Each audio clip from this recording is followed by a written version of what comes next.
because racism is just a propaganda campaign.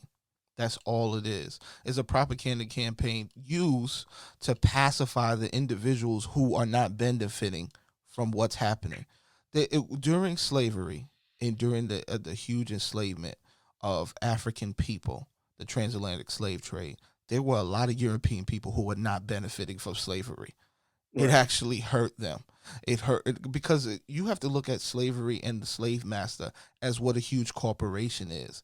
What a huge plantation was is similar to what Amazon is. You would have white people who were farmers who Right. were getting desecrated. Why? Because these other people owned slaves, so they had free labor. So Right. therefore, they could not keep up with Mhm. the demand. They could not do what someone who has a certain amount of wealth, who can purchase people and force them into labor. I've been consumed all day, dog, all Yeah. day. Trying to That's pull crazy. myself away though, like attempting, knowing that it's important to pull Right. yourself away. But I've been consumed. I've been arguing with too many people on the internet. Really? Too many Wow. people. What's going on? Cause like most of the time you just you see the comments and you're like, okay, all right, whatever, whatever. Yeah. But it just felt so imperative. Like, nah, you need to hear something else. Like, you need to kind of hear. Like, of course, you can't argue with everybody. You can't give a rebuttal to everybody. But Right. straight up, check this out. This is crazy shit. So I'm having this one little debate with the guy, and he's bringing up all these statistics, right? He's like, what the real problem is? There's 13% of the population are committing 85% of violent crimes. Somebody already rebutted him, like, it's not 85% of violent crimes, but when people do violent crimes or crime, they do it within interracially because we're so segregated. So that's why they Right. do it within a certain community. But then he started changing his tunes, like, yeah, 50 something percent of violent crimes, and I'm like, what are you getting at? Like, are you like, why are you saying this? And then he said something, and then I just asked him. I was like, so are you implying? Are you trying to say that black people are more violent? He just responds, yes. And so I'm like, okay. I'm like, are you a racist? Like, that's the clear Right. delineation now. And so he says yes.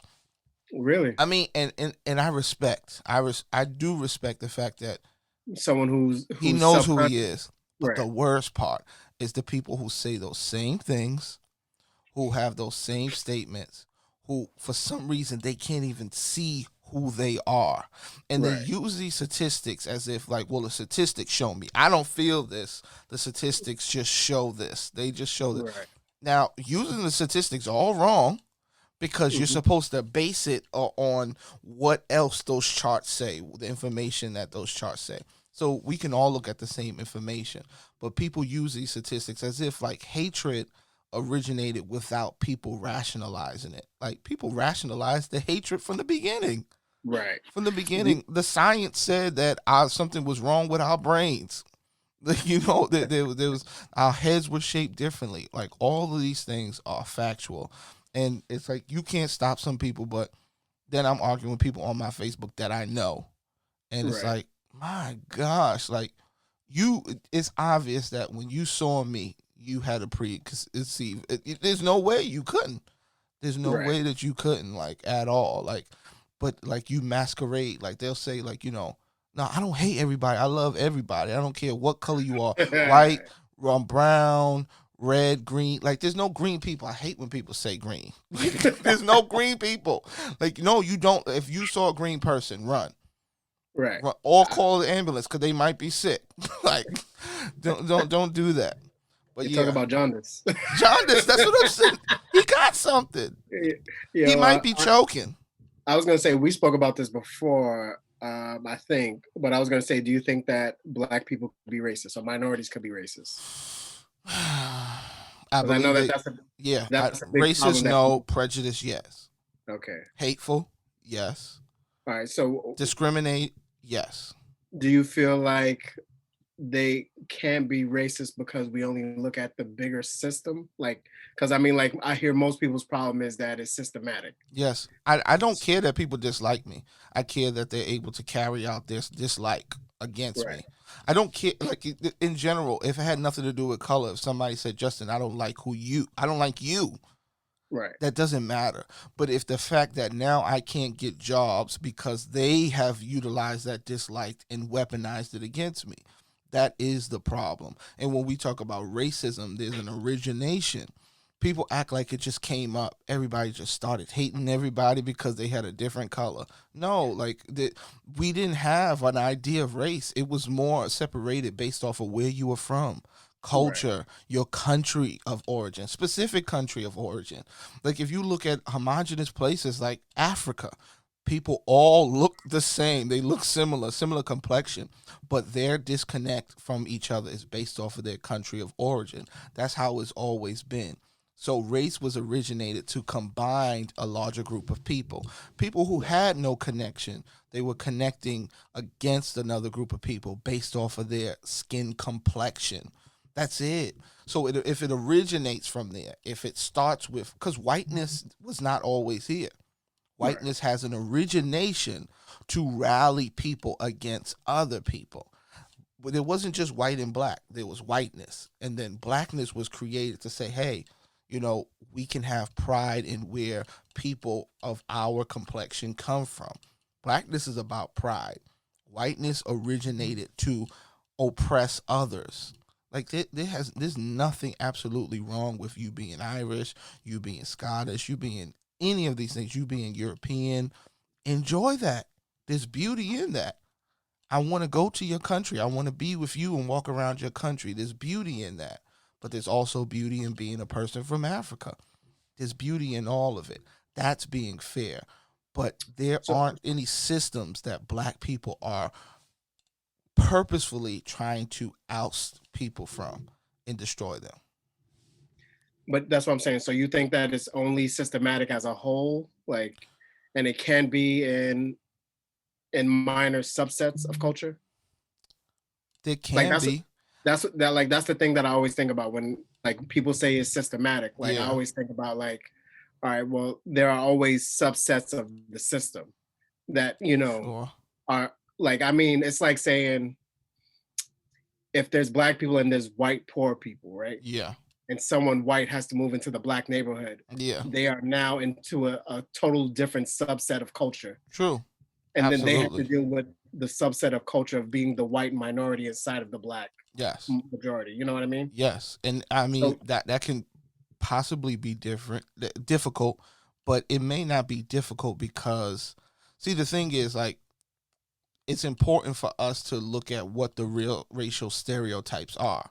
Like, mhm, there are stereotypes of all cultures and all people, but they're not majority negative. The stereotypes that you can think of off the top of your head when it comes to black people are not the most positive stereotypes. They're about crime. They're about of huge criminality, drug use. They're about not taking care of their children. They're about all these different things, using welfare, wanting to be moochers. When you think about, let's say, Asian people, what are the stereotypes of Asian people? They, most people say really intelligent, smart, good with math. If you can't would drive them. can't drive. If you would say what's the stereotypes of Indian people, Middle Eastern people, Mhm. then you get a little more negative. If you hear that they're Muslim, it's like, oh, it's really kind of against what the principles of America are. So you got to look at what the stereotypes are. When you look at the stereotypes of white people, let's say when people say, well, people assume that white people are racist, they assume that they are racist. That's because there was a whole system created by white people and created stereotypes against all these other people. It was created by somebody, and they were white.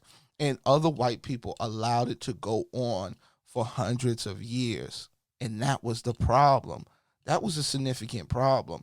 It was while all this was happening, you were all here and allowed it to go on. So what you think at the top of your mind of negative views or just stereotypes, When you see a black person, the stereotypes are generally negative. You see other people, other ethnic groups, they're not as negative. They just aren't. They may not be good things people want to associate with themselves, because everybody wants to say, I'm an individual, and we all are. But if you really look at the stereotypes, and they're ones that are dangerous, we've been attributed to being violent people. That stereotype does not exist in any other culture right now in America. Right. We're considered the ones who are violent.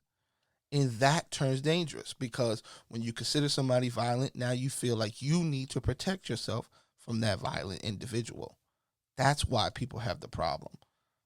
People are going to You have think it's stereotypes. do you think that it's more of a focus because, well, one, America is so young, Yep. and two is um it's I feel like in a lot of ways it's more difficult to say that racism is really old, I guess. Mm, Like if you think about any time, if you think about the histories of minority cultures, yeah. you really don't see a lot of racism until you see pretty much the establishment of England, Yeah. and then England going over to different countries and colonizing. Mm-hmm. Basically, like the moment that colonizing becomes a bigger thing Yes.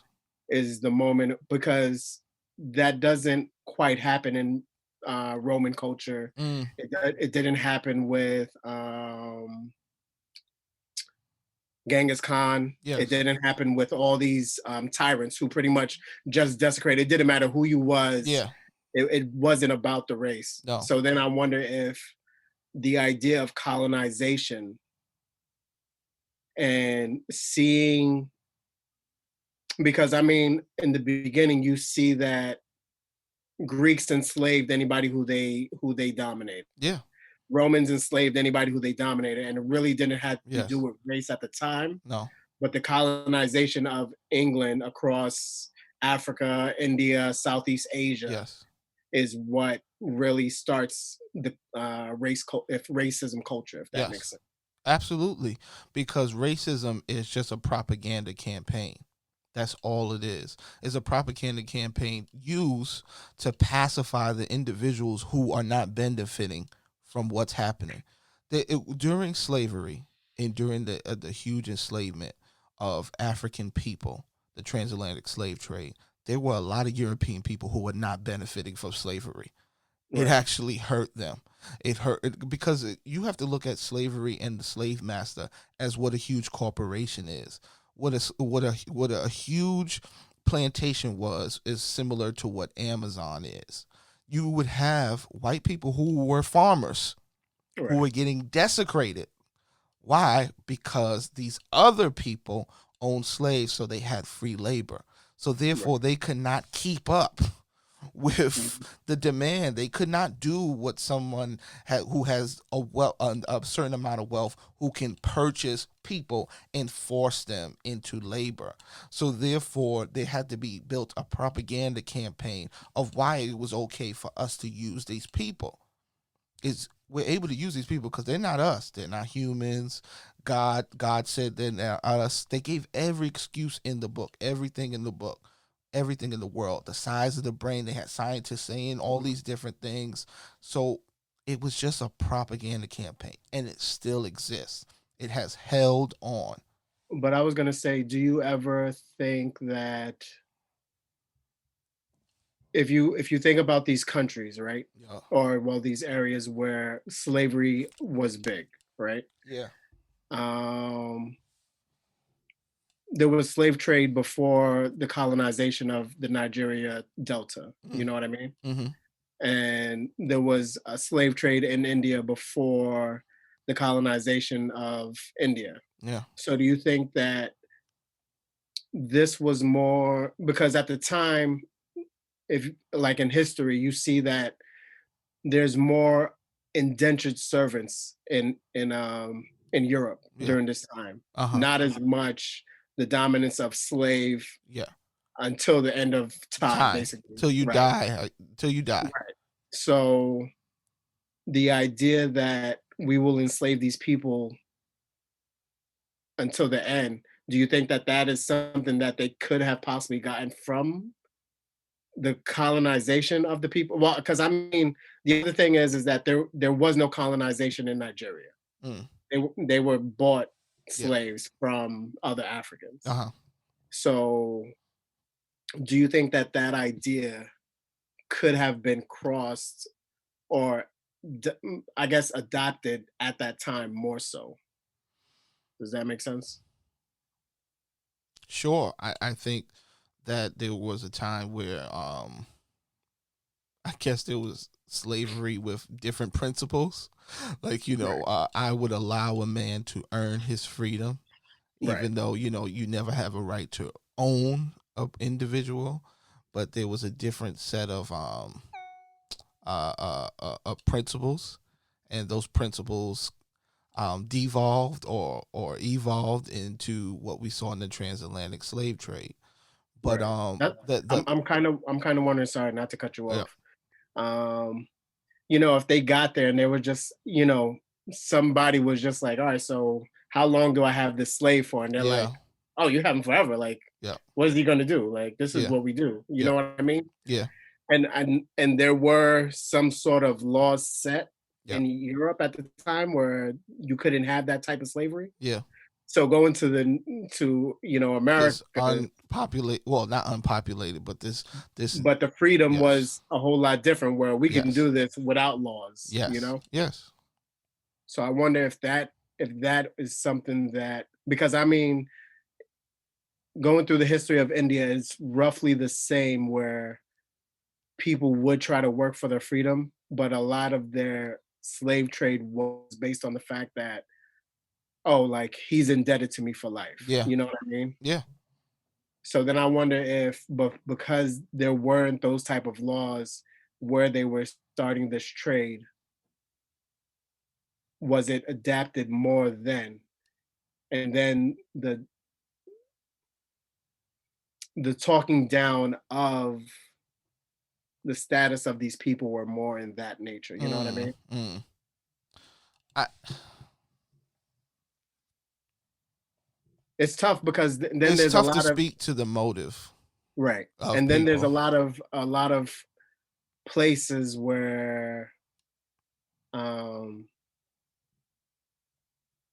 where there are free people in the Caribbean during this entire time, 1500s through Yeah, 1700s. yeah, Um, Puerto Rico is one of those places where before it becomes Puerto Rico is it was a free country where slaves would go there yep, and then work land yeah, because they couldn't be enslaved. yeah. So Like this is the one thing. Like I know, and this is probably something that we can't even like figure out at this point. And like I always hear that like Africans sold other Africans, and my wonder is, did those Africans belong to those other Africans? Were they already slaves? Like I always yes, hear that, but yes, like I have never confirmed it for myself in any other place, because it's one of those things that kind of gets perpetuated when, like, yeah, instead of talking about it like factually like you are, right. it gets used to say, well, almost as if it's okay because, like, well, your Because that's people what sold happened, them, your people sold them, like, right. like if you if I'm I'm someone a, I'm a, I'm gonna send you some articles okay, probably tonight or tomorrow. yep, But so I don't know if I told you that I was doing this paper based on basically that whole concept. yep, So a lot of it. So originally, it talks about how Africans were already in South America and Central America. yeah, uh-huh, So they were already sent from West Coastal Africa from the 1300s to the 1500s. mm, So that's why there's monuments that are over there mm-hmm, that have the same facial features as Africans on the west coast of Africa. yes, yep, That was like one of the things. One of the other things I'll send it to you is based on the fact that during that time, the slave trade was there way before the Europeans got there. mm, like the Europeans were going back and forth, not to pick up slaves though, but the slaves that were moving from West Africa to Southeast Asia. Mm. Hence, one of the reasons why there are dark skinned People there. Asians Yep. over there. And then the other thing is that the Nigerians went to the area of Niger to go collect tribes because these were basically the intersections of rival tribes. Mm-hmm. So people who lived on the outskirts, if you're a hunter, Yeah. you want the people who are falling outside of that Yeah. area. Yeah. So basically, getting the people from Niger, Yeah. telling the Europeans that these are Nigers, Mm-hmm. they translated that to the niggers, Mm. and that's basically how that came about. Mm. That makes sense It because does. Nigerians and Niger are two totally different sections of West Africa. So Gotcha. yeah, but I'll try to send you that stuff. Please. But it's very interesting to see the history and to see that actually like um there were Africans there beforehand. Mm. Mm. It's also interesting to see, like I said before, we always talk about the black population in America and Yep. knowing that 50% of the entire slave trade went to Brazil Mm-hmm. and the rest is amongst Central America, Islands. Yep. the islands Yep. and North America. Yep. So I don't know. I think that people really miss out on those things, and Yep. that's why I guess the whole Afro Latin movement over the last 10 years Yeah. has been so much bigger now because now you can see that subculture Exactly. growing. Of the So different places people went. yeah, Why did we end up here, ladies and gentlemen? Okay, I I guess know, we'll right? we'll introduce the show. I'm no Justin, no peace. And I'm Lou And Rivers. we are the Loose Cannons Podcast because we sit down and we fire off our opinions on today's pop culture, But what else? politics, What else? movies and TV, and how they all intersect. And I Okay. mean, this episode really is geared towards what's happening in our society today. I mean, we're living in America. It's happening all over the world, but it's intensely happening in our country right now. So today's episode is really just about the effects of what's happening, where it comes from, where it possibly stems from, and possibly where we can go from here. Yeah.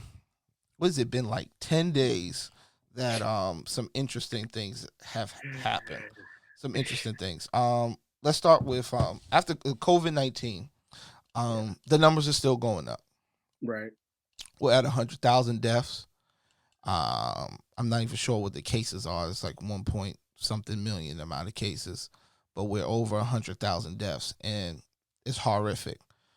But as some states are opening up, people are partying. On a side note, Yeah. do you think that how much do you think the numbers are skewed? How many people use? Because I don't know if you heard already in New York that people who were found dead Yeah. or were never tested, if they were dead, they wouldn't test them to see if they had it. So this is the question that I have. Like when that I've heard this from the beginning. People were like, well, they were just considering these people as COVID deaths. I have never prior to this questioned how anybody was labeled and how they were labeled in their death. So I have no comparison to make. But if I were to ponder upon it, I understand that there are a lot of diseases that lead to other complications. Right. And so if I have cancer or if I have heart disease and it led to a heart attack, I died of a heart attack, and heart disease was the leading cause of my death. So to say, or a stroke, let's say a stroke. Right.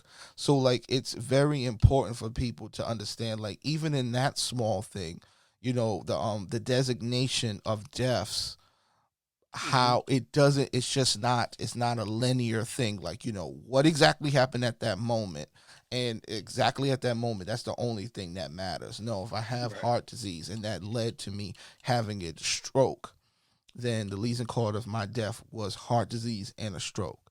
Now, is that the case that's happening with COVID? Because obviously it's not a type of virus that you just like, if you're dying of COVID, you could die because of fluid in your lungs, which is Right. similar to a pneumonia. But COVID was the reason why you end up getting that fluid in your lungs. So therefore, that's the reason that you died. Now, also, if you had diabetes and Mhm. then contracted COVID, and COVID at that point was the straw that broke the camel back, even though you did have a pre-existing condition. COVID made that was the reason Right. why you end up dying. You've been living with the diabetes this whole time. So like trying It should be to pull the hairs coronavirus. back on this whole thing, it's for me, is pointless. It's people who like, there's some people who just want the truth of the situation, but there's a lot of people who want to just disprove the thing. They want to Mhm. disprove COVID as being something significant. 100,000 people died. I mean, we would have to assume that it's some huge conspiracy conspired by multiple states and Mhm. thousands of hospitals in the United States and then globally. Man, that's a big undertaking, a big conspiracy. I'm not saying it's impossible, but that's a lot. And I have yet to see any reputable person come out and say that this is this information, this didn't happen.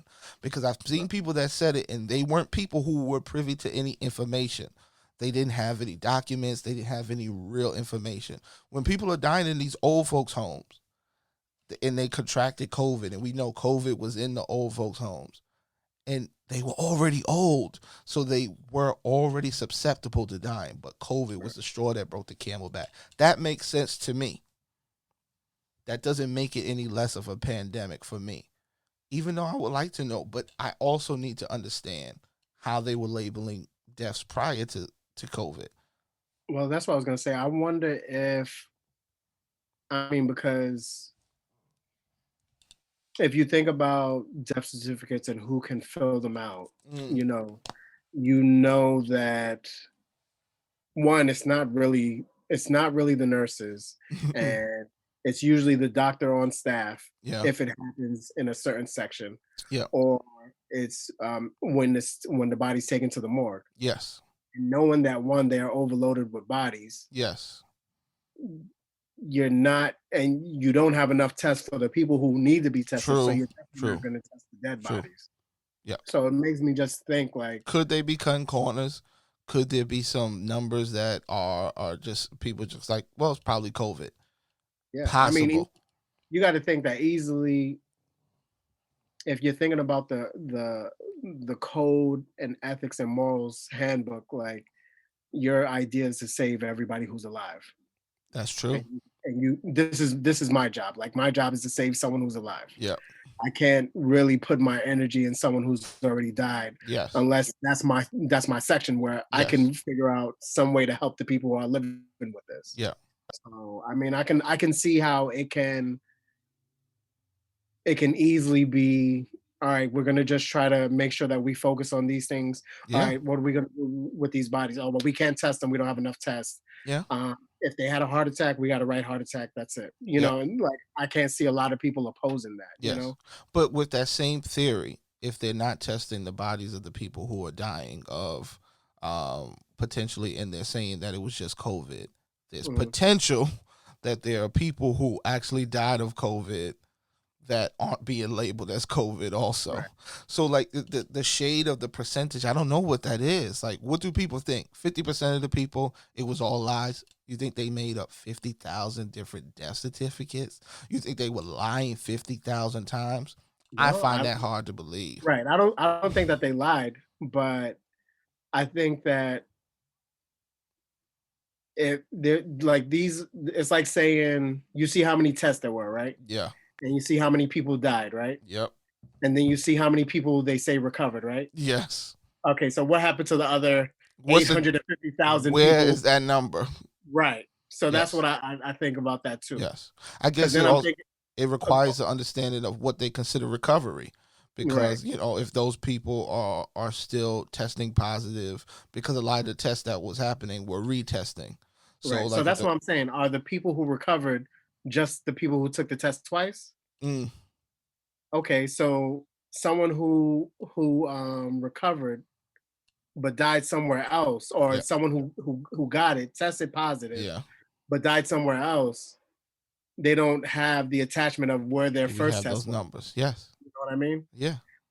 So then I wonder how many of those people, those cases, Yep. are now deaths or recoveries. The Yes. ones, the undetermined ones, Yes. because it's such a large portion. That's like 80% of the 80% of the A tests. huge portion.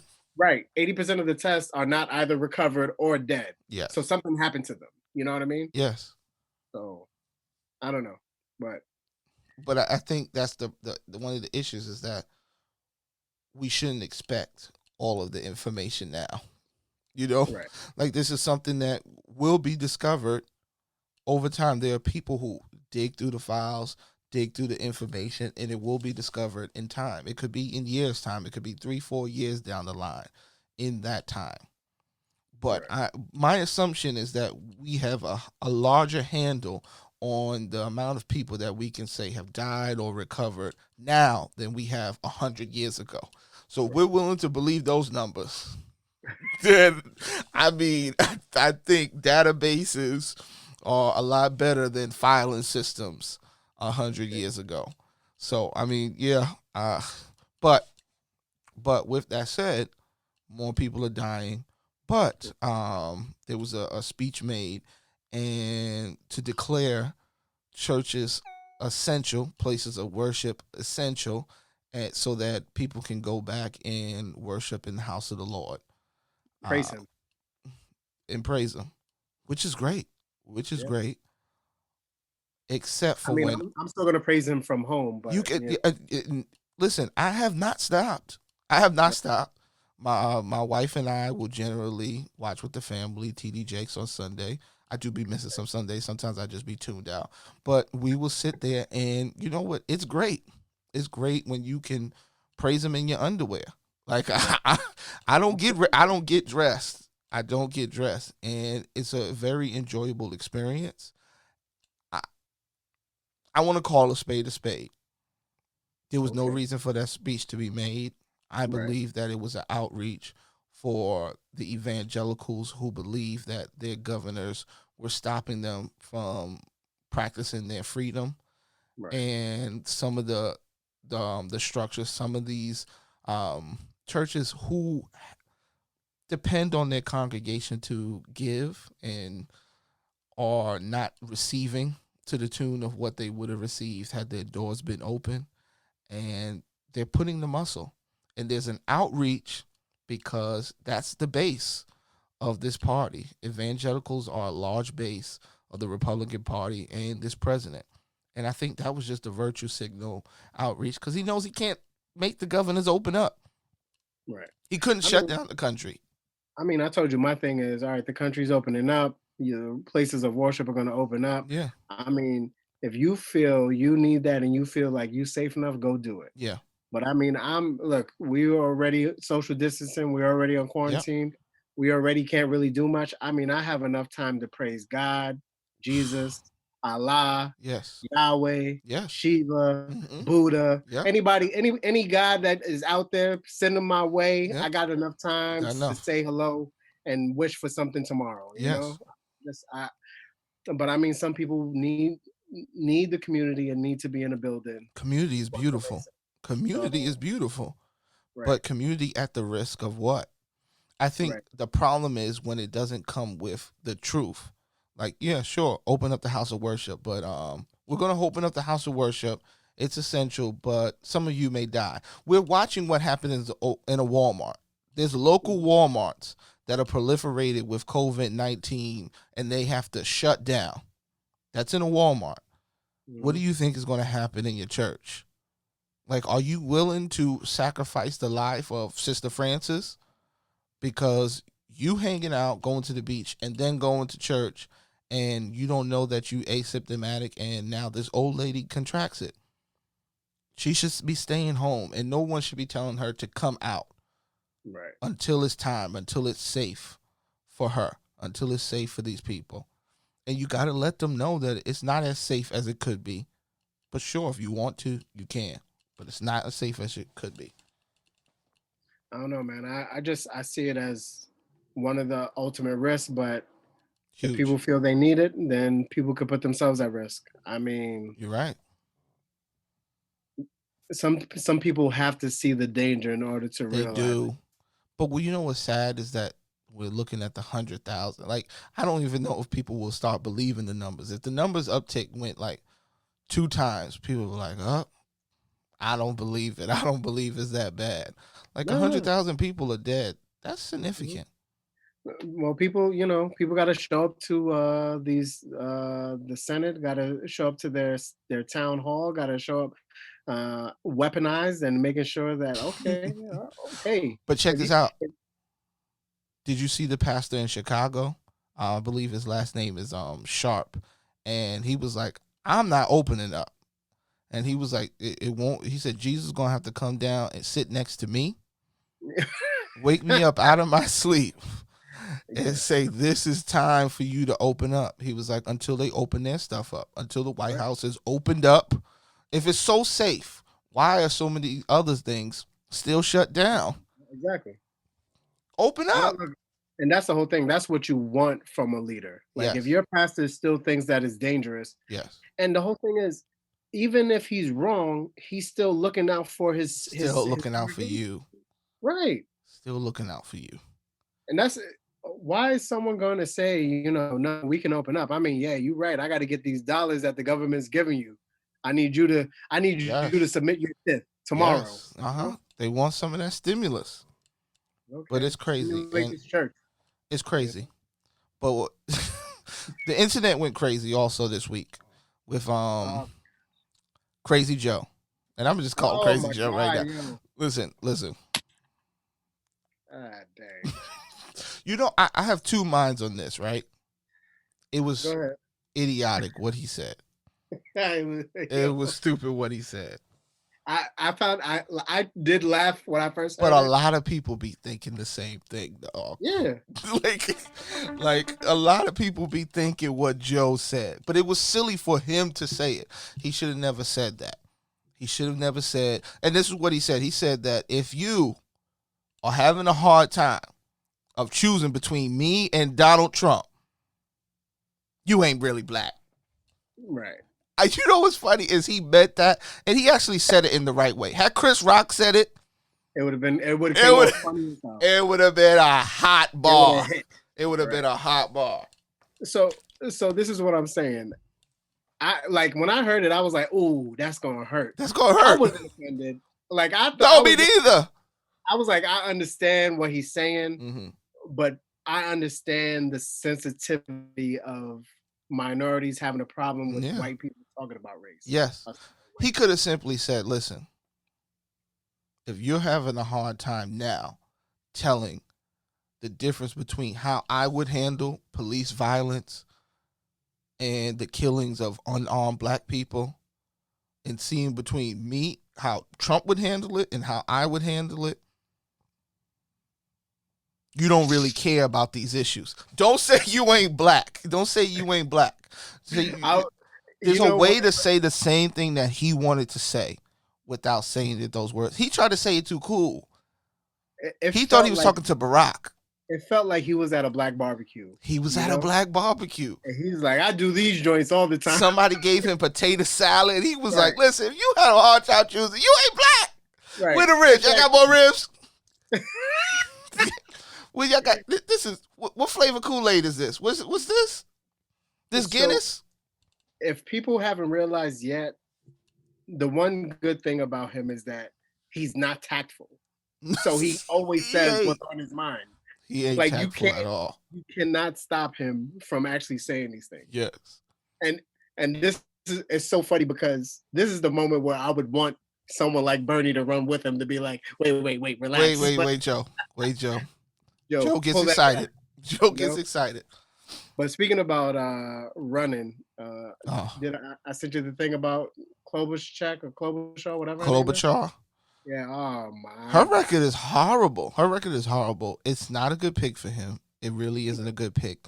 See, now this is where you can argue strategy all day. You can argue Mhm. strategy all day. If you're going with somebody like Klobuchar, he's obviously reaching out to non-minorities, Right. people who he feels, white guys and white women. Right. That's who he's reaching out to.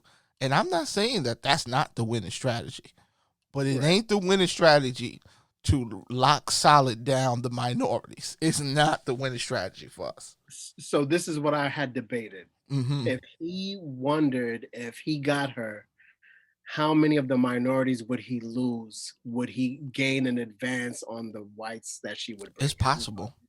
It's So possible. It's possible. But at the end of the day, I don't think that Amy Klobuchar showed and impressed the world enough for people to just be excited about this ticket. no, And no, I think that the one thing that they're losing on is that they could have excited a whole new base of people, a whole new set of voters that don't usually vote, that would right, have been excited for something new and something fresh and something special. And that ticket is not something new, something fresh, and something special. We already got the safe guy. This is the right, safe guy. This is right, the guy those people are supposed to like already. If you get a little radical, and this was not even the right white woman. Like she was just very unimpressive. Like very right. unimpressive. Elizabeth Warren. Now, There's a do you larger think group that of people who would be interested. right now? Do you think that he'll get enough? Because I think it's something about the worry about these heads or tail states, the states that Mm-hmm. that's what he's worried about. I think Yeah. that he knows that he can get enough of the minorities by himself. Yes. Does he He's right. really does he really need Elizabeth Warren? That's like the debate. You know what I mean? Probably doesn't. If all you're thinking about is the numbers, but if you want to virtue signal to the people who are interested in this country progressing in a different direction, that's who you would go with. Right. That's who you would go with. Or unless he's already saying, I don't need her because I'm already going to adopt all her shit anyway. Right. which could be the real, because I really do feel like he's probably the malleable president. He wants this so bad. I think he's willing to do a lot of things and willing to listen. I really do. I really do. Don't like what he did back in the 90s. Not my original pick, but there is a difference, and this is the danger. People are still talking about that stuff like there's no difference. There's a difference between him and Trump. Right. Even if it's a small percentage, I gotta go with that. You You know wouldn't what? invest in the stock. You know what's the crazy part is that I think that if Bernie was the nomination, he'd be a shoo-in right now. He'd be the ultimate. It's Look, over. look. Oh, look. All the stuff that y'all need right now. All I of it. guess we got to give y'all. He would be on every day talking about it. You're just like, well, if we had this, It'd be then all over. you'd have it already. Yes. We wouldn't even have to. It would already be in the budget. Yes, that's it. That's it. He would just simply have to say, you remember that tax rollback that I wanted, that $2 trillion, that would have paid for your recent stimulus package. It would have paid for it. It would have paid for it, guys.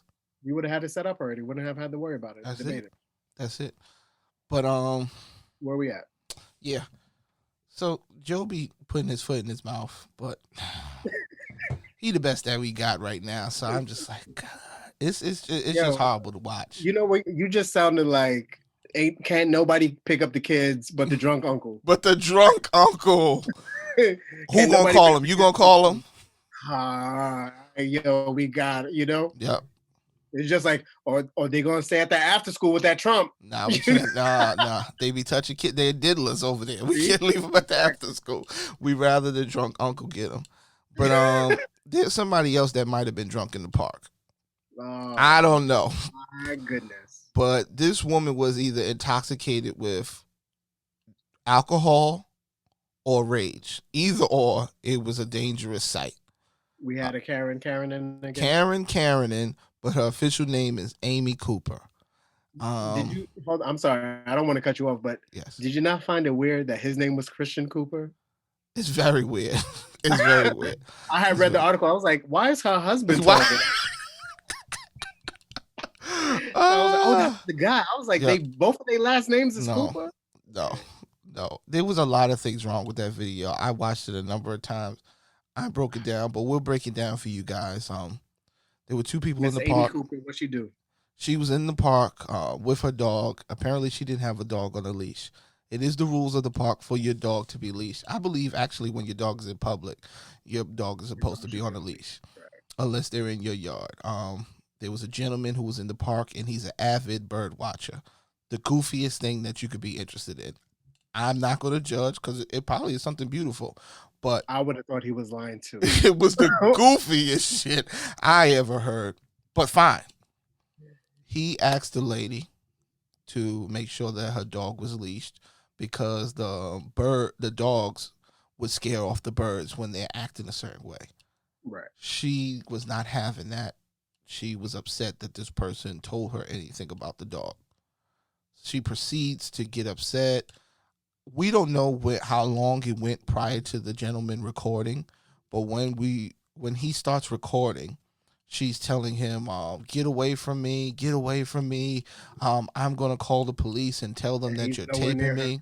Nowhere Right. near her. We can see the distance from the phone. I'm gonna call the police and tell them there's an African American man who was attacking me and taping me. Right.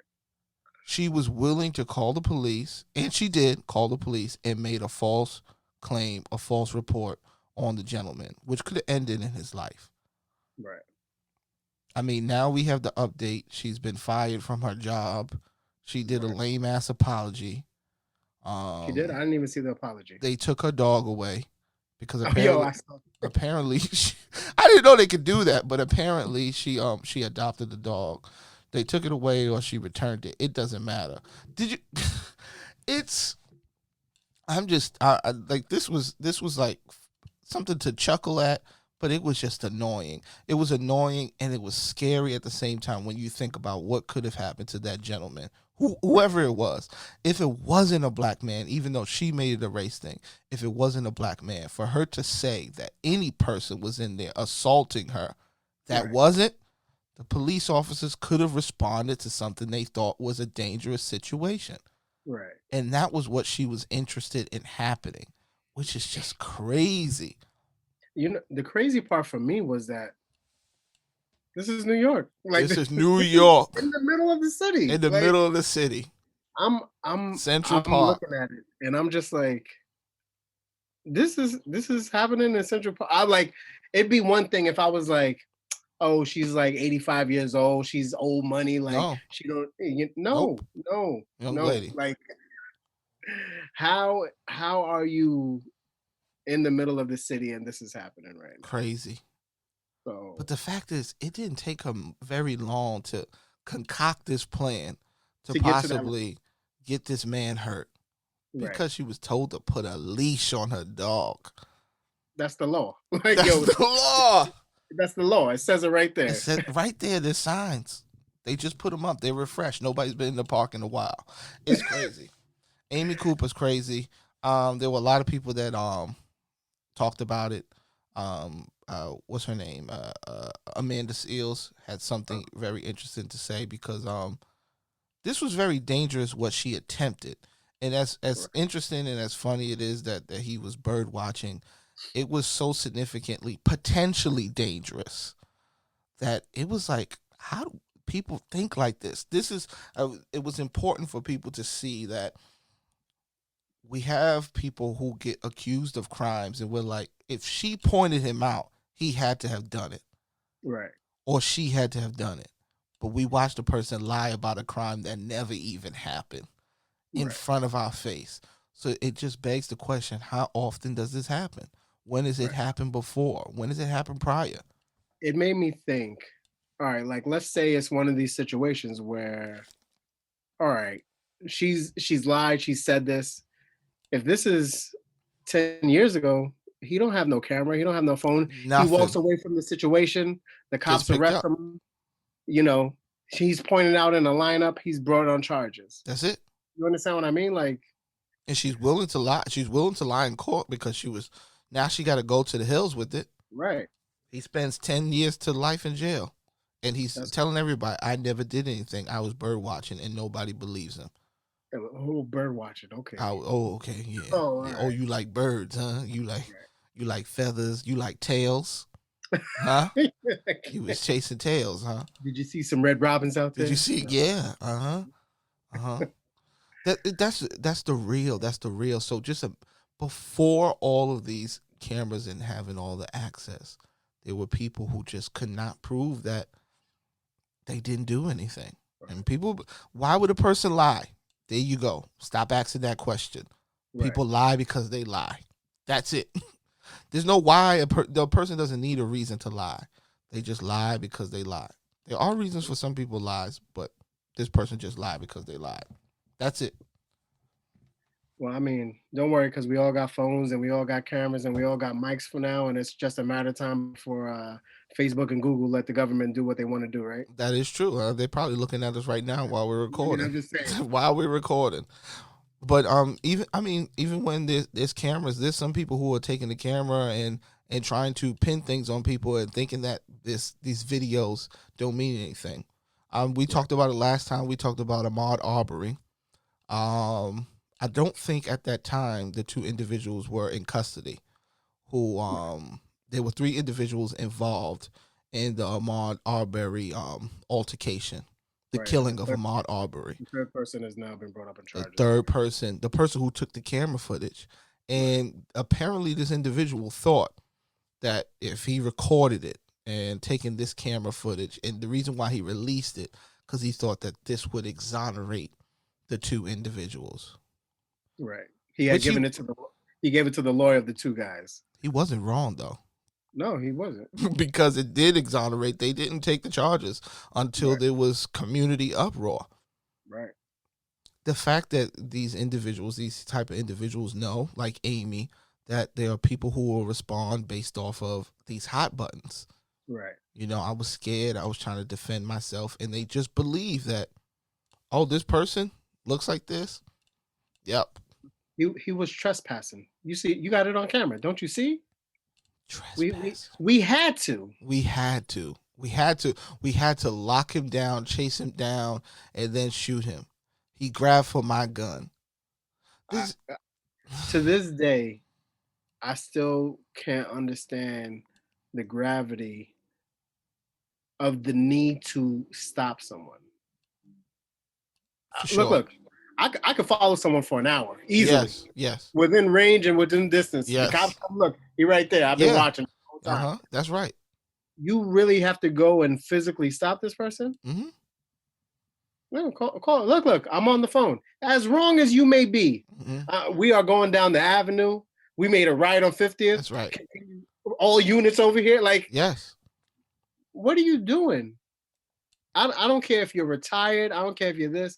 Unless you are in a hostile situation and you have to defend yourself or someone else, what are you doing in this situation, putting your hands on anybody? Because vigilantism is a part of the culture. I forgot. Everybody wants to be Batman. Everybody's Batman. Okay. Everybody's Batman. Oh. There's so many. Think about it. There are so many people. And we're obviously going to end up having the gun debate. Mm-hmm. I'm a person who's on the fence, and I'm on the fence of the gun situation because I do understand when people are saying that, you know, maybe other groups should start arming themselves to protect themselves. But I also do understand that at the same time, while those groups are arming themselves, there are other groups that are arming themselves. Like, right. if you think that you're getting the gun because you're going to do the right thing, there are people who are getting the gun and potentially do the wrong thing. So if you remove all guns, then it kind of creates a different dynamic, a different playing field. Like, you know, like we have to kind of almost look at these things in two different directions. This is outside of the tyranny idea. Like, people are saying that AHMAUD Arbery, I wish he had a weapon. There was nothing that he could have done in that situation. Right. If he had the weapon, they would have definitely not been arrested. He would have been more than guilty. More than guilty. Oh, he was running with a gun and he was in a house. Mm-mm. Exactly. And look, this guy's a retired and he's got his service weapon on him. That's it. This guy's obviously in the right. That's it. That's it. I'm against the whole disarming of the citizens. Mm-hmm. Because if criminals commit most of these crimes, then criminals aren't turning in their weapons. They're not. But in theory, okay, so let's say in theory, Hmm. One of the reasons why criminals get their hands on so many of these weapons is because of the proliferation of the production of them. Like Right. we gotta stop acting like it's the Lord of War, and like we're moving like these old Vietnam weapons, and that's what's getting in the hands of these gangs. No, they're getting the new stuff. Right. It's getting to them somehow. It's coming straight from the manufacturer, stopping somewhere, and then getting to them. We have never answered that question. And part of that question could be that this is a part of what we wanted. Because, like, okay, let's go with the theory of what people want. They want free reign for people to have weapons, right? Some people want no regulation for weapons. You just go get a weapon. If that's the case, then you're not against criminals having weapons Right. because they would have the same access to the weapons you would. Right. They just use it for criminality. So like the whole argument right there doesn't hold up. You need the regulation to keep it out of the hands of certain people, and maybe it has to be stringent in certain directions. Maybe it isn't testing you to get the weapon, but maybe it is control on how you are able to sell your weapon. You Right. should not freely be able to sell it or sell any amount of weapons just because you're not registered as a dealer. Maybe that should be illegal, because I can see how a person could purchase a large amount of firearms in certain states and sell those weapons consistently and not have Right. to worry about registering them, and nobody would know. Well, these are the two things that I always say. The first is it is always going to be on the system and the process of getting the weapon. That Uh-huh. is going to be the first, most foremost thing. If you can easily just walk into a Walmart and get a weapon, Yes. like it doesn't make sense. Mm-hmm. Like if we treat it the same way that we treat automobiles and licenses, there's so many things that you have to do Why in can't the order to RMV give out these licenses? right. Like, You we have to already have these structures. right, exactly. It is not difficult to have the policy and procedures in order to get the weapons. Yeah. The second thing is the education and knowledge. Like the thing about most of these things is they're dangerous because people don't know about them. Yeah. And the honest opinion is that just like we said about driving, you have to learn how to drive. You You have to do. learn about a car. If you don't have to learn about the weapon or how to do anything with the weapon, it'll never make sense to you. Mm-hmm. So that means that all your knowledge about these weapons come from the movies, games, and Yes. it is that part that Yes. is dangerous for people. Mm-hmm. Of course, if you're not going to be well versed in these things, it just becomes more dangerous for you and your surroundings. That's right. And it's not a thing about like, oh, like most people who buy weapons for protection have already been assaulted in some degree. Mm. So it's already the mental capacity of I need to defend myself, where you could possibly already be dealing with PTSD. Yes. So That's a now bad way to start anybody up. can get it. You know, like Yes. that's the whole thing. Mm-hmm. But if you're knowledgeable and you understand, then you can realize what self-defense really is. Yes. It is the mere threat against threat. So if I can stop the threat from happening, Yeah. then there's never an I can limit the percentage of danger in my situation. Yes. That's what it is. And I feel like it is this same policy that the police have to take over. You're right. Most of these police think that they're in danger or that they've been taught or the education and knowledge is this is a dangerous situation. I have to get it in control as quickly as possible. Bro, check this out, right? So I was watching this YouTube channel, and it was interesting because it was a young lady, small frame. Mhm. It seems like her YouTube channel is about like trying different professions.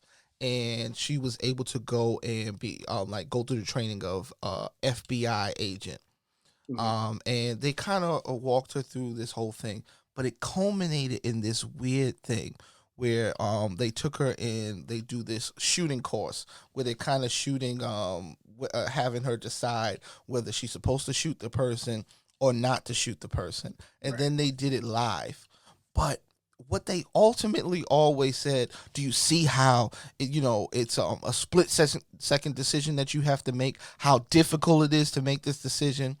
And I'm like, yo, they were using this, the FBI, those people were using this opportunity as propaganda. It wasn't truly about situations, because in the truth of the situation, if you're law enforcement, many law enforcements are not involved in violent situations often. They Right. just aren't. The percentages aren't there. They don't have they don't come in contact with weapons and have to use their service weapon very often. The percentages are very low. So the idea that this, before you get into the academy and when you sit down and you get that orientation and you're thinking, if I do a routine traffic stop, it can end with my life.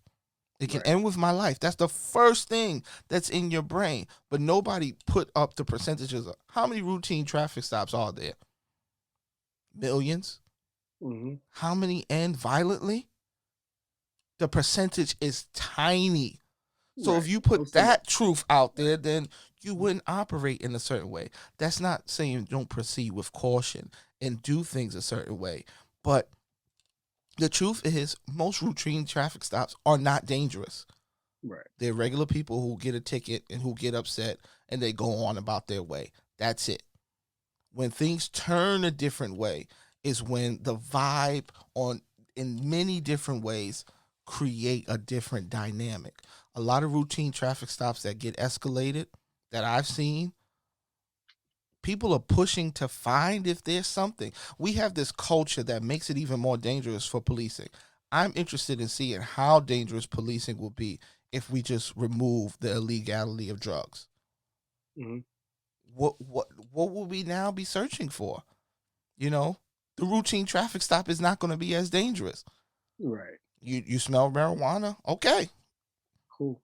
That's Enjoy it. your day. Enjoy Enjoy your your day. Enjoy your day. But it's the idea he has marijuana, he might have a gun. No, probably not, because a lot of people are not going to carry a firearm if they also carry drugs, because it probably it's a higher, you go to jail for a longer time, so you won't right. take that risk. But those things are not, those aren't perpetuated. It's the idea of I'm always in danger. If you always think that you're in danger, it's not true. Policing is not the most dangerous thing to do. It just isn't. Right. It just isn't. But they go into it as if it's the most dangerous thing to do. It can be. There's people who shot at police, absolutely, during a routine traffic stop, but it don't happen that often Right. compared to all the traffic stops that happen. Well, I mean, we're about to get into our next one, right? So, I Yep. mean, So did we wrap up the Armand Arbery? So, I mean, that was disgusting. But then we were followed up, I don't even know how many couple of days after, the Breonna Taylor situation. right. So Ahmaud Arbery was interesting because that happened long ago, but we found Uh, out right. about it, right? But the Mm-hmm. Breonna Taylor was an interesting situation because police officers were serving a no-knock warrant. Right. Um, they went into the house.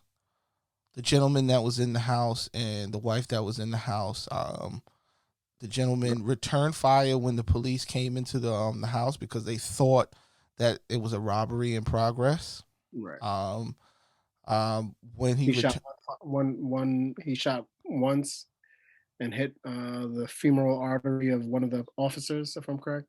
now apparently, that new update on that situation, they're saying that the bullet that hit the officer did not even come From his from gun. from his gun. It came from another officer. Just imagine that. Imagine that. But this is the thing. We can get into the weeds of the whole situation. We can get into the weeds of whether the gentleman was supposed to return fire, whether he legitimately thought it was a robbery. But what we do know is they were not at the place they were supposed to be. Right. This was not the warrant that they were supposed to be serving. This was not the apartment they were supposed to be at. They were not the suspects. The policemen got it wrong. The police officers got it wrong. And I believe that it's important that we look at the situation from initiation. And it was initiated wrong. So the fault should stay with those individuals who entered into that apartment wrongfully. Right. Mm-hmm. And what happened from there is their responsibility. Now, we can look at the situation and say it was sticky and it's horrible that Breonna Taylor was murdered. And we can get down to the bottom of that. But the icing on the cake was they charged Mm-hmm. her, was it her husband or her Boyfriend. boyfriend? Her boyfriend with attempted murder Hmm. for trying to save the life of his family. Now that's something for a gun debate, man. Right. You have a gun, you trying to defend your life, you still end up getting charged. When the only people that were wrong in this situation were the police officers. Right. What do you do? How do you win in this situation? So there are many things that go into a case like this, but the biggest mistake is the actual arresting of him. Because I understand why they do it, because you're trying to push the blame as quickly as possible. Yeah, You're trying to push the accountability on someone else, yeah, and that's it. And it had nothing to do with who was right, who was wrong, what was the law, and what wasn't. yeah, One of ours got hit. He did it. We have a warrant. yeah, That's where they realize that they make the mistake, yeah, And one of the bigger problems is that instead of, and I have a bigger point when we get to our last case, but yeah, it's difficult to be in a position where something is expected of civil service workers and something else is delivered. You yes, know, this is I expect you to protect me. yes, I don't expect us, to protect myself yes, from you and then be charged yes, for protecting myself. swiftly, Right. swiftly, so fast. Did you I see the just bullet holes that were riddled in the apartment? They no, went through the walls. they said it was 20 shots, right? They could have killed other people, dog. Right. I don't know where the scenario happened because that's what I was trying to figure out, like Hmm. whether they were in a general room and Yeah. when they came in, Yes. because obviously the first thing you're supposed to do is, obviously, even in a no knock warrant, the moment that you bust through the door, you have to announce that you're the police. Police. Yep. Um, but the second thing is, where did it happen that he obviously this is the one reason why I don't think it was in like a general room, like it was more the bedroom, because how was he able to get his weapon That's and right. load it in that time? Yep. Because they realize that he's not this criminal that they've been searching for, Yep. and it's not the apartment that they're looking at. Yes. And obviously the weapon wasn't illegal because that would have been the first thing that they would have Oh, stated. huge. That would have been right on the Right. top. So him defending his home is not something that should be out of character for any American who Any. has a legal weapon in their home. Yes. So the fact that, all right, I defended myself. Okay, well, we announced I can't hear you from all the way over there. No. It was a bunch of shouting, a bunch of commotion, Yes. and I shot once. Y'all shot 20 times. Yes. You know, This. so It didn't even hit him. right. I'm still trying to understand how they murdered her, but He he's didn't the even one who shot. It's still a funky situation to me, dog. I'm not even sure that that's how it happened. I don't know that he shot first. right. It seems to be that there might have been a situation of them coming in and then one of them decided to shoot. They rally fired because that's what they do. They rally fired. She was killed, and in that rally fire, he bust back. He didn't know what was going on. But this is the exact reason why I say that, like, I feel like we're at the crossroads where we need some landmark change in the Yeah, system, yeah, or huge. we need the technology to catch up where something like this becomes obsolete. You know what I mean? Absolutely. So if all right, if we're still doing warrants at this level, we're doing no knocks, we're doing full frontal onset on locations Yeah. and grades, then we need the technology that's going to let us know, all right, this is how many people are in there. We need to know who's the dangerous people, who's not, those sort of things. Like, we really need this tactical information for that matter. Yeah. Because at this point the police are making just as much of mistakes as anybody else. Yes. You're causing as much harm to the community as you should be protecting it. You know what's really weird about the no knock, right? These people that they were trying to find, Hmm. whoever they were, I'm interested in what the What it warrant was was for. for. I'm really interested in what the warrant was for. But two, tactically, wouldn't it be safer for the officers instead of going into a small room to go get somebody out, you Hmm. just wait till they come out? Yeah. And I'm trying to understand this logic of we gotta bust in the middle of the night when the middle of right, the night is already the most dangerous for the officers because it's right, dark, and it's most dangerous for them to be accurate about anything or anybody to be accurate about anything. It's in the dark. These things don't tactically make sense. It would make sense more if you know the location of the individuals. Wouldn't it mhm, be more make more sense to surveil and see when the individuals are potentially coming out and right, have the squad cars surrounding in a certain area so that we can corner them into the building or corner them into this area and have the chopper ready to find them and to get them? Wouldn't right, that be safer instead of busing into a door and startling people? There's if you experience a loud bang, literally last night before, I have a little fan that's on the table, and it just like it kept spinning and it rolled and hit the floor. The startling sound of just a fan hitting the floor jumps you out of your sleep, but you're disoriented. You're right. disoriented. Why are we holding people responsible for how they react when they're disoriented?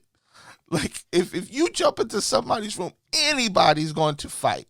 It's Right. literally your scientific imperative of fight or flight. We're surprised when people run or when people fight. Like it's a Mhm. ridiculous idea. Mhm. It's only for me, it only comes from the idea that people want to play what they see on TV. Right. They want to be bad boys. Mhm. They want to be lethal weapon. They want to run down these bad guys. There is an adrenaline junkie. There's an adrenaline hit that so many of these individuals get when they go on these raids that may not be necessary. And they just increase the danger for them also. They grew up watching America's Most Wanted, you know? That's what they did. They did, and everything doesn't have to work like that. Mhm. When people just do a blanket warrant, people automatically assume that it was some violent crime. How come with constant? How come there was no knock warrant for Dylan Root? How come they were able to get him so easy? We're supposed to You know, believe that he was just a non-fighter after murdering so many people. Come on. I was gonna say during this time, right? You know what I really want to know? I want to know, all right, one, like let's say you have the location of somebody, right? Yeah. The first thing I want to see, I want a study done Yes. is y'all making contact with the individual and then telling him that there's a warrant out, he needs to come in. But if you have the wherever his location is surveilled already, you can tell whether or not he's going to end up going to the police or he's not, That's it. and then apprehend him on the way if you think he's not going, or oh, there's some officers outside, we need you to what you call it, whatever the case is, That's it. and see if how many of these peaceful surrenders happen. You know what I mean? Yep. I think that they just automatically think like, oh He well, gonna well, run. right, he going to oh he's violent, He's or violent. you kind of putting someone in that position where you think that you're making them think if this They person this is gonna the react violent. if this person is as dangerous as you think that you need to bust in and raid the place, chances are he's probably defending himself from somebody else who may rob him. Right? That's called How logic. many? That's called logic. All right, maybe it's just me. I'm just saying, maybe, I got a maybe. whole bunch of drugs in my apartment and money. Somebody may potentially rob me. Anybody bust in the door. Right, My reaction is probably someone's trying to kill me. right. Someone's trying to rob me. You are putting yourself in that same situation. You are aligning yourself. You are not handling it in a proper or strategic way. And I was gonna say, you know that they had to search the apartment up and down to hope that there was something in there that they Oh, can they were say, looking for marijuana in the second.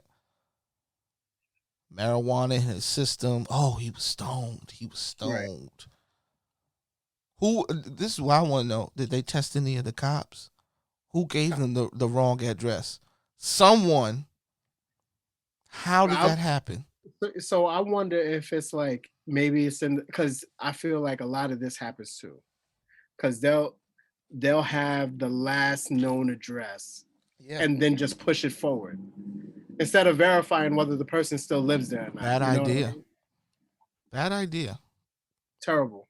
Bad Terrible. idea.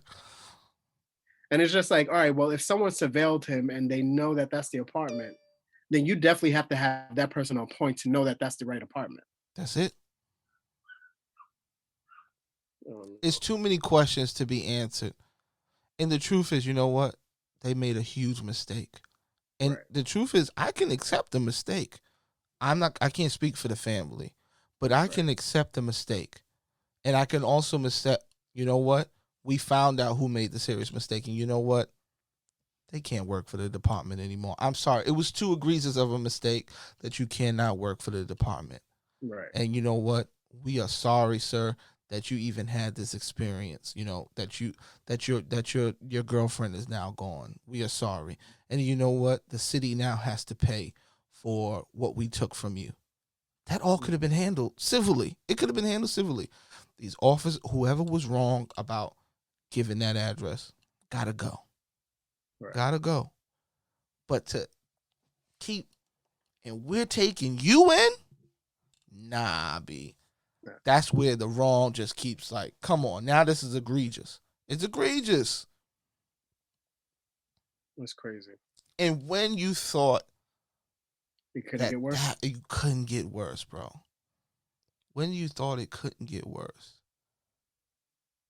I'm telling you, I was at the table and you sent it to me. Yeah. Right? I was at the table with my wife and she was like, oh no, I don't want to see any police brutality. So I was like, all right, so I cocked the phone over and then of course she ended up looking. But I'm like, this is like a 10-minute video, dog.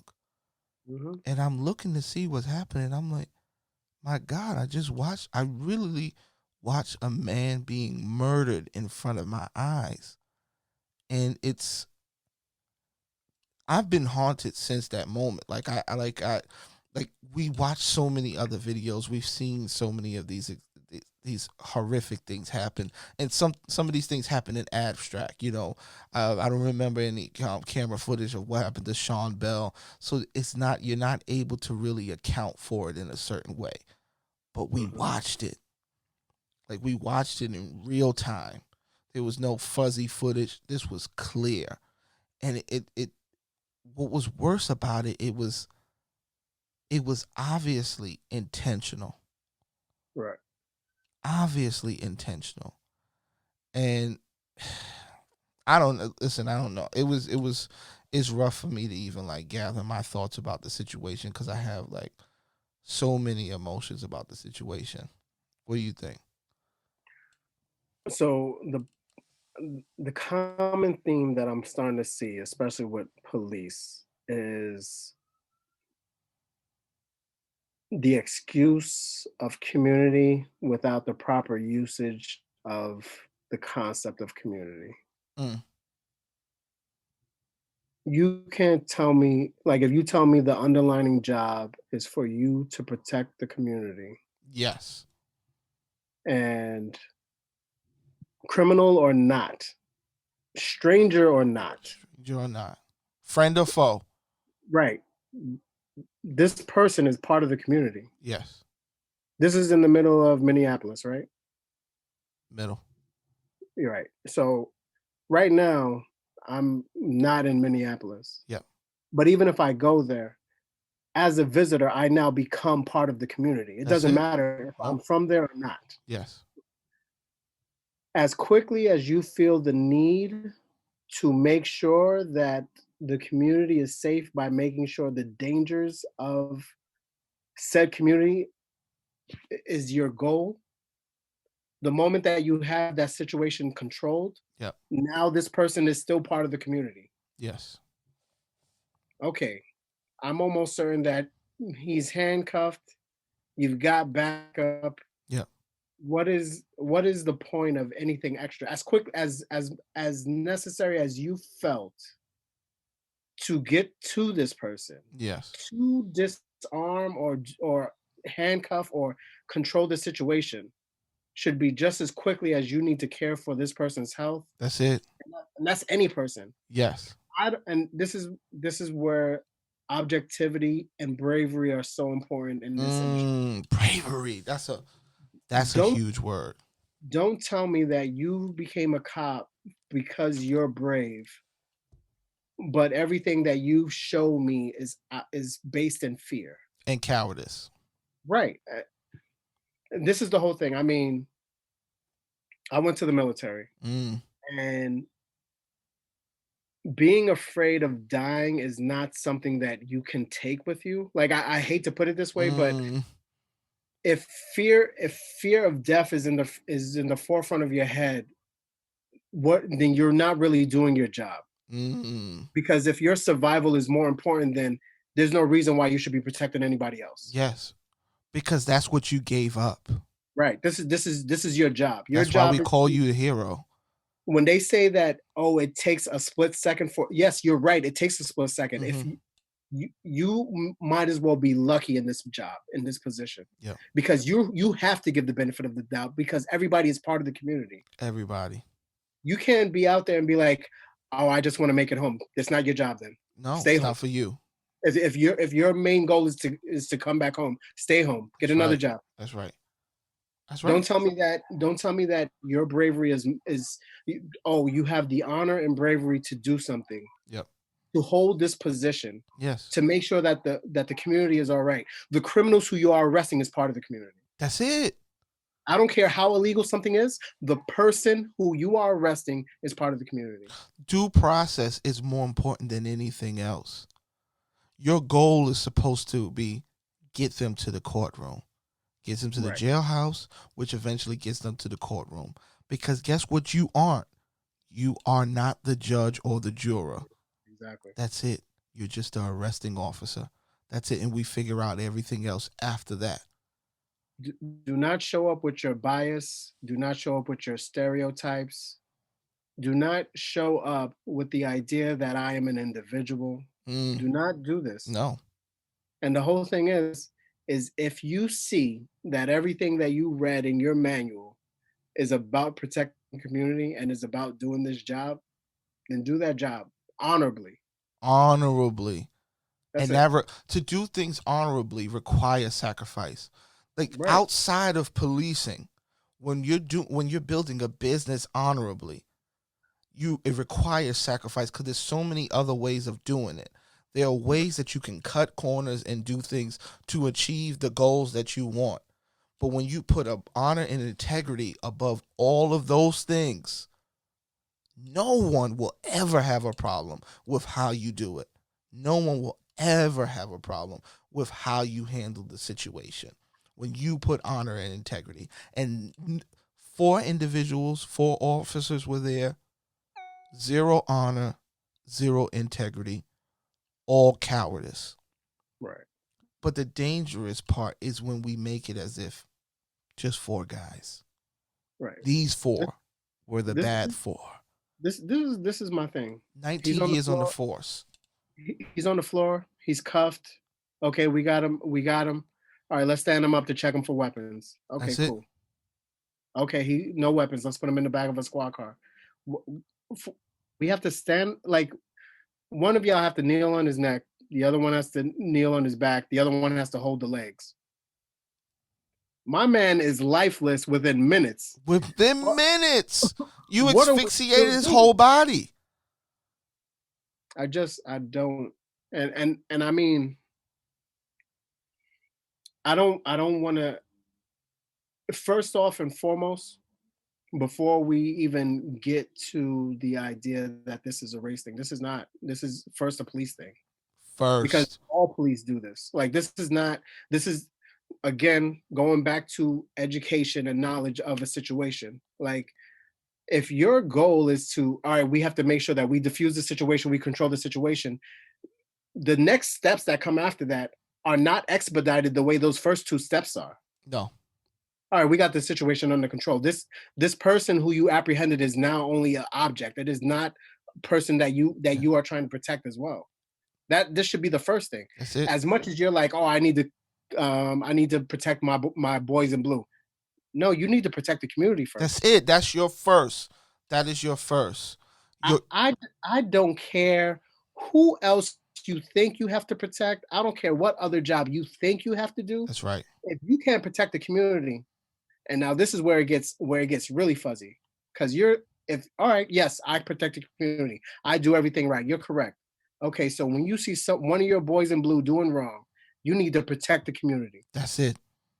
Protect the community just like you say you would for a criminal.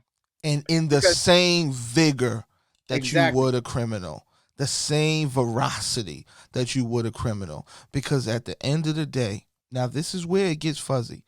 Ask your friend who's a police officer or somebody you know, the police officer, would you pull your gun on your partner? Hmm. Would you pull your gun on your partner? And if you can't say yes, if you can't say for a certain reason, then you don't need to do this job. Because at Right. the end of the day, you are employed by the community to protect and serve the community, not to build partnerships, not to build a blue line, nothing else. Yet you do work as a team. You do work as a team. But just because someone shares a uniform as you does not mean they come to do the same things that you are. Right. This is my whole thing. By the virtue of wearing that blue uniform does not make you a hero. You are a hero when you do a heroic act, and Right. that's it. And people also have to understand that you may have had a positive experience with someone who terrified another person. Right. They terrified another person. You do not sum up an individual by your experiences. You sum up an individual by the wholeness of everyone they've met and they've touched and they've been around.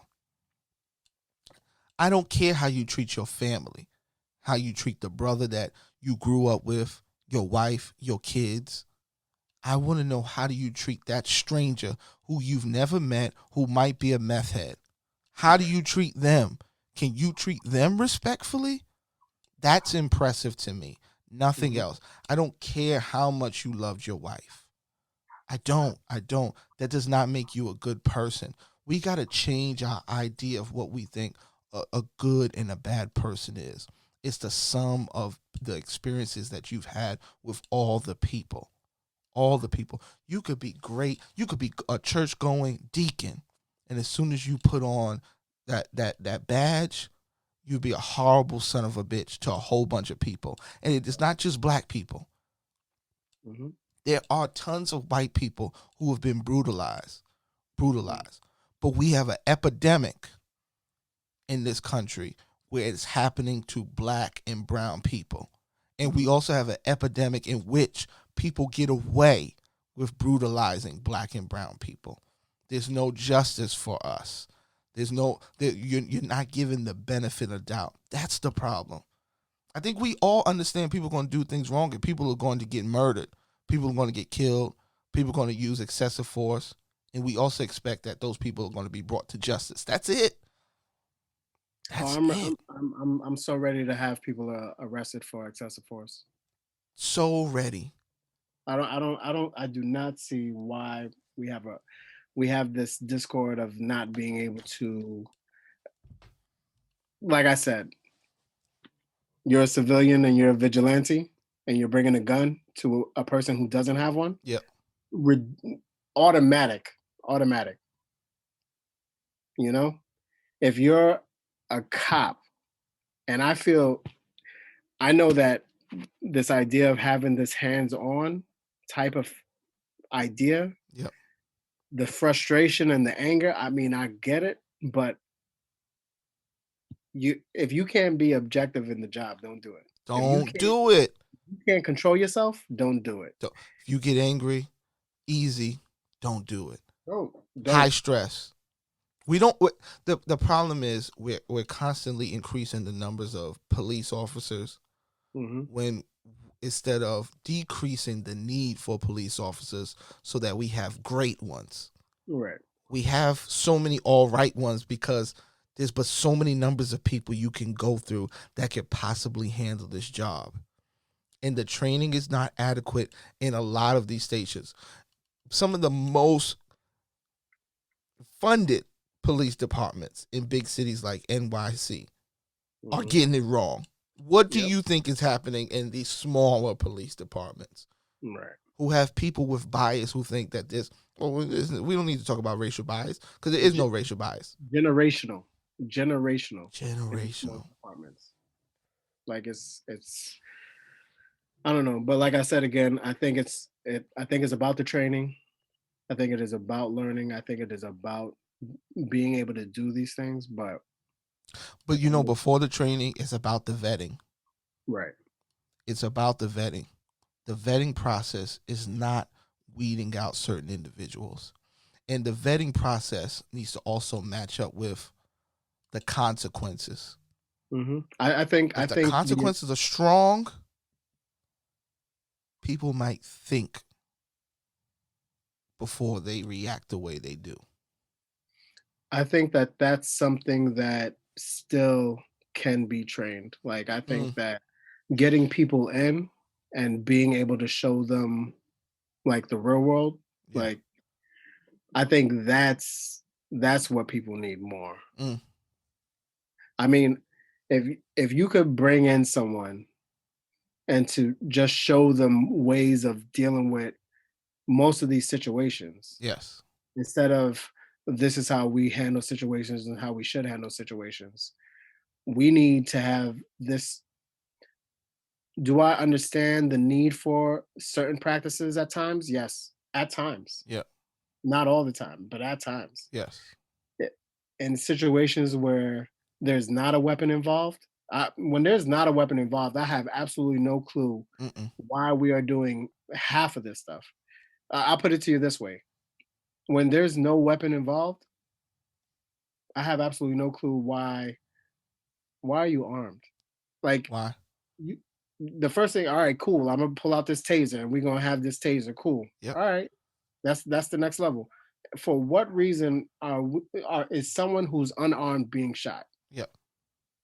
I have absolutely no clue. None. If you can't take because they'll always say, well, I thought he might have been armed.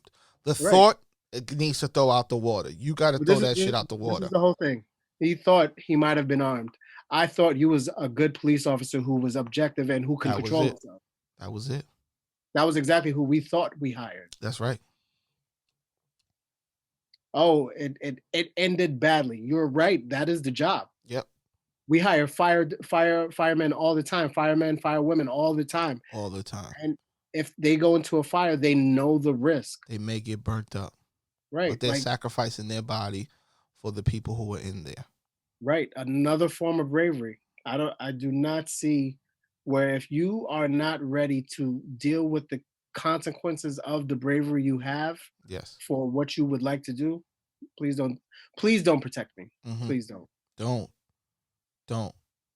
The training has to change. That's right. The training does have to change. But the willingness to realize that there are some individuals, and the number may be larger than people want to admit, who are just violent, and they've gone into this profession, and they're lurking in the shadows. And the only way for it to stop is when you are right there. When the police departments come on the trains and they tell you that when you see something, say something. Take your own advice. Right. Because you saw it. Your partner saw it. The other dude in the precinct saw it. And he didn't say anything. Take your own advice. When you see an officer do something wrong, say something. Say something, and they need to go. But because people are always constantly thinking about a job and money and being ousted, one of the most dangerous things in this situation are these police unions, dog. I'm telling you, the police unions, especially in New York City, are the one of the most dangerous. Now, this is the one question I want to ask you: how's he going to pay for his legal defense? Who? The guy who killed who killed George Floyd. How you think he's going to pay for his legal Oh, defense? union pays for it. Now we got to start following this money, dog. Union. Why is the union so interested? The There's union no has other union that defends you when you right. do something wrong. No other union. The No union other union. has lawyers on staff. This is not a job infraction. There should be no legal recourse for a police union to be able to defend you in a criminal situation. Absolutely not. You're not defending yourself as a workplace situation. This is not an issue between you and your manager or your Right. boss. The union could defend you and you trying to get your job back. But when it comes to criminal situations, the union should not be able to put a damn dollar towards your defense at all. That's crazy, dog. Right. That's crazy. And to think that unions would even invest, think about it. Think about that. They don't even have policies in which we seen this. You out. Mm-hmm. But no, it's the idea of yeah, we're going to defend anybody and everybody because some of these unions are ran by the same hateful people who commit these crimes, dog. Mm-hmm. That what we seen was intentional. That's how I feel. Right. I believe that man got off on killing him. He held his knee there for 8 minutes, dog. There was no necessity to that, and those officers on the other side were there holding him down. Right. And the Asian officer who was trying to tell people to shut up and back up and refusing to even looked at the man's lifelessness and didn't care. And we're at the point now where the riots are across America. Riots are across America, dog. And that's now what people want to talk about. Mm-hmm. They want to talk about the riots more than they want to talk about the man that was murdered in cold blood. Right. Now, how do you feel about this? Because every time something like this happens, people say violence isn't the answer.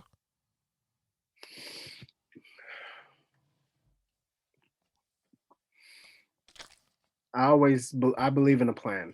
I always believe in a plan. But violence without direction doesn't really achieve much. Absolutely. Intentional Oh, violence. right. So I mean, but then again, we are in the point where we don't have the vocal leaders we had 40, 50 years ago. True. And that is one of our biggest problems. There is no vocal outlet for what is happening currently. Zero. As much as we can watch celebrities be like, oh, that is terrible, this, that, and the other. There is nobody standing at the forefront. There is nobody who is trying to become the vocal leader for any type of movement. So this is the reason why such force always dissipates after days or weeks, because there is no one who will continually remind what is happening and what is the injustice and what we are doing. Yep. So there is no pressure, just like in the Arbery situation. The pressure is, oh, we indicted them. Okay, Yep. good. Now the pressure will be off because the trial will take so long. By the time it comes, okay, it didn't happen. Years down the line. Okay, then he's let out and he's innocent. Oh, the uproar. Yep. Nobody stood there the entire time. No. That is the exact reason why this idea of rioting, looting, if there's no meaning or cause to it, it's just rioting and looting. Like that's it. Yeah. This is what I have to say about the violence, and I think it's two prongs. I take offense when certain people say violence is not the answer. Mm-hmm. If you are a police officer, a soldier, an NRA member, a hunter, you are a hypocrite because you are already believing that violence is the answer. Because you carry a weapon, you carry your service weapon, you shoot deer, and you believe that violence is to be used in certain situations. So don't turn around and tell people when they should or shouldn't use violence, and saying that violence is never the answer. You believe in violence. Now, are these people using violence in the best way strategically? Maybe not. Maybe not. But the fact that you don't know when it's going to erupt and when it's going to end may be the best thing also. The fact that there is no leadership behind what is happening may be the safest for these individuals.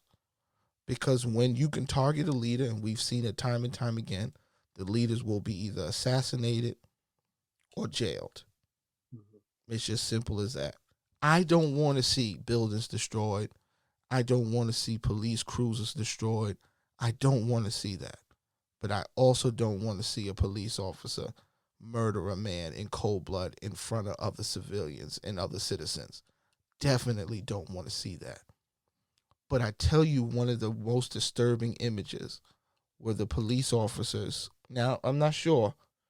It seemed like they were protecting the home of the man who murdered George Floyd.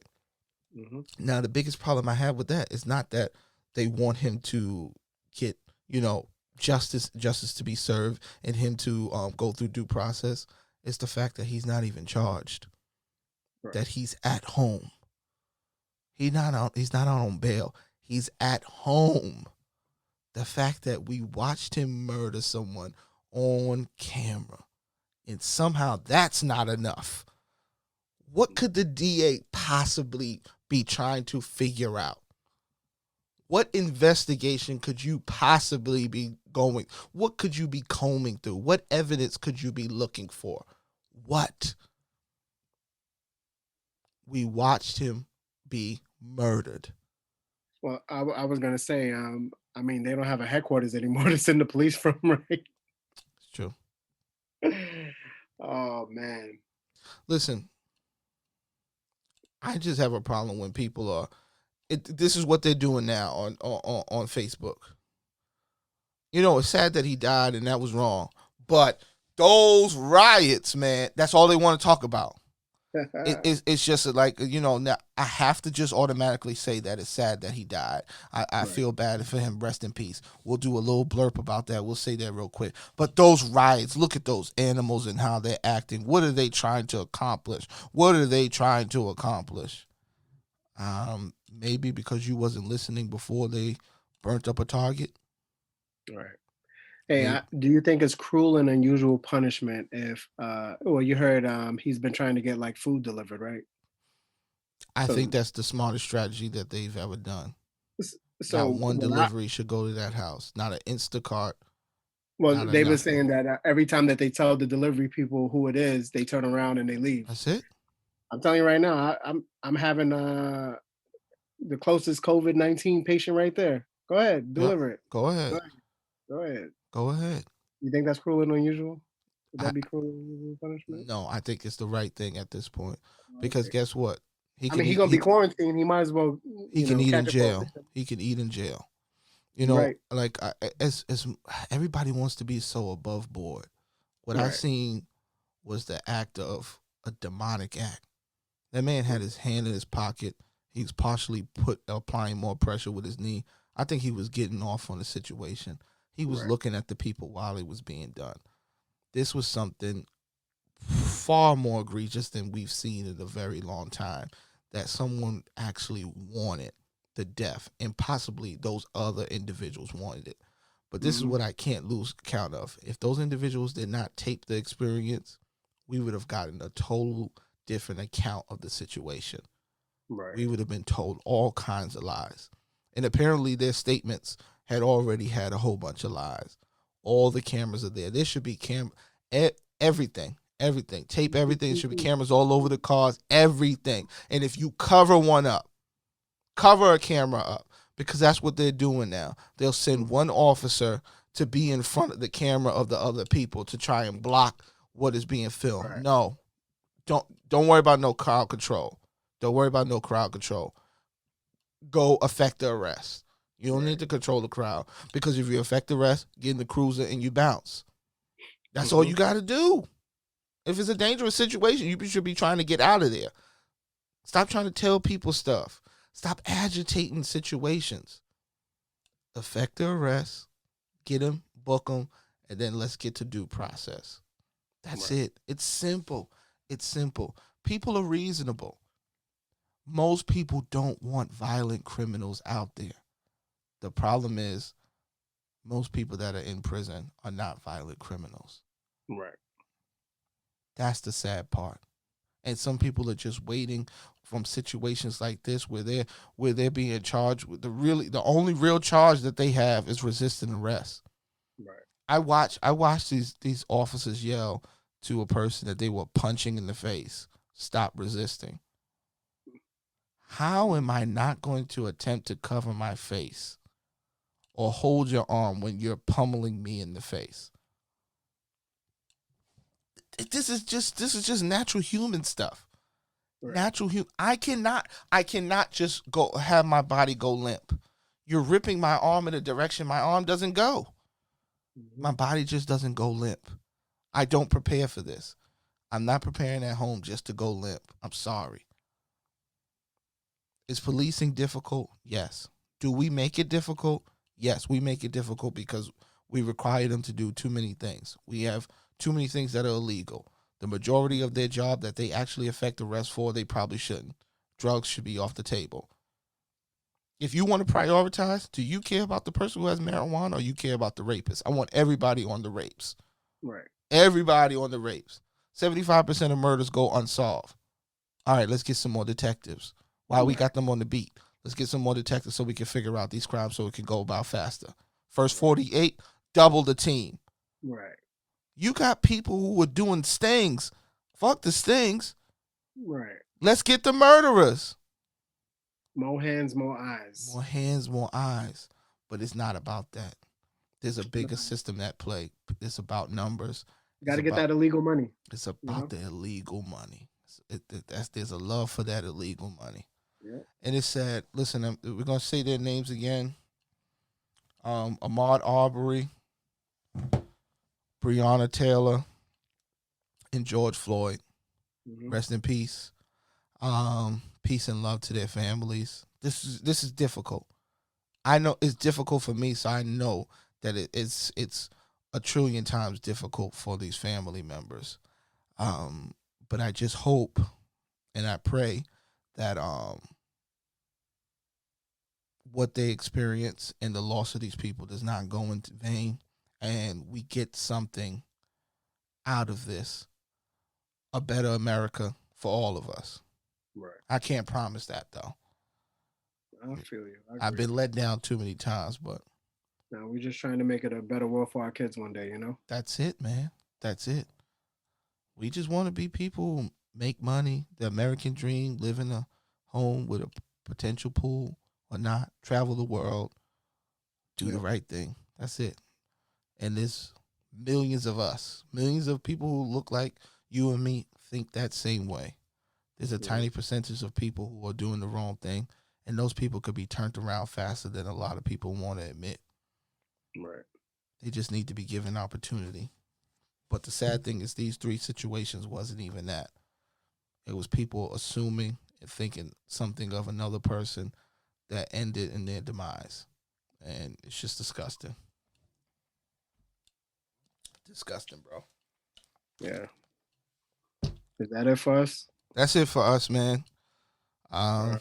That's almost 2 hours of This Week in Social Media that just basically ended up This Week in Racism. Yeah. I think I just want to end on this. You guys got to we talked about it earlier, but you guys got to understand that it doesn't matter if you dislike somebody or someone dislikes you. But when there's a system in place that allows that dislike to turn into death for a person because of their color or the lack of upward mobility because of their color, that's what people dislike. That's the problem. It ain't about the dislike of another person. It's about how the system allows people to utilize that to their benefit. I'm No Justin, No Peace. And I'm Lou Rivers. And we are the Loose Cannons Podcast because we sit down and we fire off our opinion on today's pop culture. What else? Politics. What else? movies and TV and how they all intersect. And man, this was an intense one. It's probably a conversation that we're going to keep having because it's going to go on, and It's always going to be more developments. it's always going to be more developments. But that's it for now, guys. See you guys next week. Peace. Peace.